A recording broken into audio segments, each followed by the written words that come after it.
Hello दोस्तों, स्वागत है एक बार संडे घोष चैनल में आपका फिर से। आज हम लेके आए हैं एक नई रहस्यमयी एक हॉस्टल की डरावनी कहानी, जो कि सुन के आपके रोंगटे खड़े हो जाएंगे। ये कहानी एक सच्ची घटना पे आधारित है। ये कहानी शुरू होती है सुमन नाम की एक लड़की से। सुमन का नया हॉस्टल उसके कॉलेज से कुछ ही दूरी पर था। वह अपनी सहेलियों के साथ वहां रहने के लिए बेहद उत्साहित थी। यह हॉस्टल एक पुरानी इमारत में था, जिसे कई सालों पहले रिनोवेट किया गया था। हालांकि कुछ छात्राओं ने उस हॉस्टल के बारे में अजीबोगरीब बातें बताई थी, पर सुमन को इन सब बातों और अफवाहों पे कोई फर्क नहीं पड़ता था। सुमन हॉस्टल में आके रहने लगी और पहले कुछ रातें उसकी सामान्य बीत गईं, पर 5वीं रात को कुछ अजीब हुआ, जो कि सुमन की पूरी ज़िंदगी बदल दी। रात के लगभग 2 बज चुके थे। सुमन को बाथरूम जाने की ज़रूरत महसूस हुई। जब वह बाहर निकली, उसने देखा कि गलियारे में हल्का धुआं फैला हुआ है, जैसे कि कुछ जल रहा हो। उसने इधर उधर देखा, लेकिन कुछ समझ नहीं आया कि धुआं कहाँ से आ रहा है और क्या जल रहा है। जब वह बाथरूम से लौट रही थी, तो उसकी नज़र हॉस्टल के सबसे पुराने कमरे की तरफ गई, जिसे सभी छात्राएं खाली छोड़कर चली गई थी। उसे दरवाज़ा थोड़ा खुला हुआ था। सुमन ने जिज्ञासा में आकर दरवाजे को धीरे से धक्का दिया और अंदर झांका। वहाँ उसे एक जलती हुई आकृति को देखा, जो कि दर्द से कराह रही थी। उसका चेहरा भयानक रूप से जला हुआ था और उसकी आंखें गुस्से से भरी हुई थी। सुमन बुरी तरह डर गई और तुरंत अपने कमरे की ओर भागी। वह अपने बिस्तर पे घुस गई, पर वह चेहरा उसकी आंखों के बार बार सामने आ रहा था। उस रात के बाद से सुमन के साथ अजीब घटनाएं होने लगी। कभी उसके कमरे का सामान खुद ब खुद हिलने लगता, तो कभी रात को उसे जलने की बदबू आती।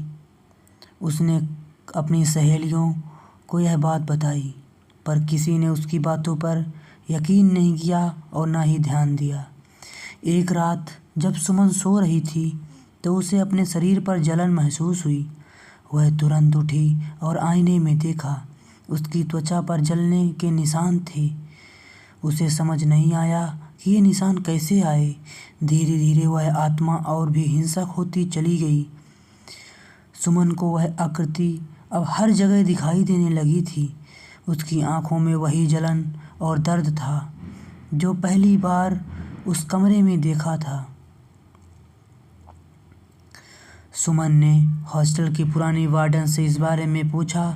वार्डन ने उसे एक पुरानी कहानी सुनाई, जिसके अनुसार उस हॉस्टल में कई साल पहले एक छात्रा बुरी तरह से जलकर मौत हो गई थी।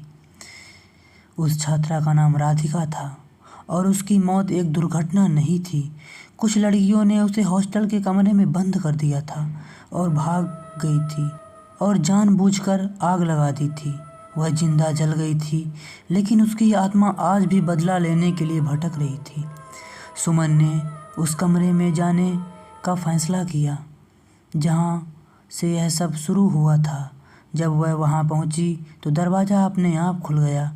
कमरे के अंदर वह जलती हुई आत्मा खड़ी थी। उसने सुमन की तरफ देखा और दर्द भरी आवाज़ में बोली, मुझे न्याय चाहिए। सुमन डरते हुए उससे पूछा, मैं क्या कर सकती हूँ तुम्हारे लिए? राधिका की आत्मा ने जवाब दिया, उन लड़कियों के नाम जानो जिन्होंने मुझे जलाया था। वो भी अब तुम्हारे हॉस्टल में हैं। सुमन ने पूरे हॉस्टल में छानबीन की और उसे पता चला कि वे लड़कियां अब भी वहां थीं, लेकिन उन्होंने अपनी पहचान बदल ली थी। राधिका की आत्मा ने सुमन से कहा, उन्हें मेरी तरह जलाओ, तभी मैं मुक्ति पाऊंगी। सुमन इस भयानक सच्चाई को जानकर डर गई थी, लेकिन उसने तय किया कि वह उन लड़कियों को सबक सिखाएगी। उसने पुलिस में जाकर सारी सच्चाई बताई और उन लड़कियों को उसके लिए सज़ा दिलवाई। उसके बाद राधिका की आत्मा ने सुमन को आखिरी बार धन्यवाद कहा और हमेशा के लिए गायब हो। लेकिन उस हॉस्टल की दीवारों में अब भी जलन की हल्की बदबू रहती थी, जैसे राधिका की आत्मा अभी भी वहाँ कहीं आसपास ही हो। आज की कहानी आपको कैसी लगी ये कमेंट बॉक्स पे ज़रूर बताएं और हमारी कहानी आपको अगर अच्छी लगती हो तो मेरी वीडियो को आप लाइक शेयर सब्सक्राइब करें और कमेंट बॉक्स पे कमेंट ज़रूर करें कि नेक्स्ट कहानी आप किस टॉपिक में जानना चाहते हैं या सुनना चाहते हैं। धन्यवाद। मैं कोशिश करूँगा कि हमारे व्यूवर्स नाराज़ ना हों और उन्हें उनकी मनपसंद कहानियाँ लगातार लेकर आऊँगा। हमारी कहानी शाम 7 बजे मेरे संडे घोस्ट 94 चैनल में रिलीज होती है। आप लोगों का प्यार ऐसे ही बना रहे। धन्यवाद। जय हिंद, जय श्री राम।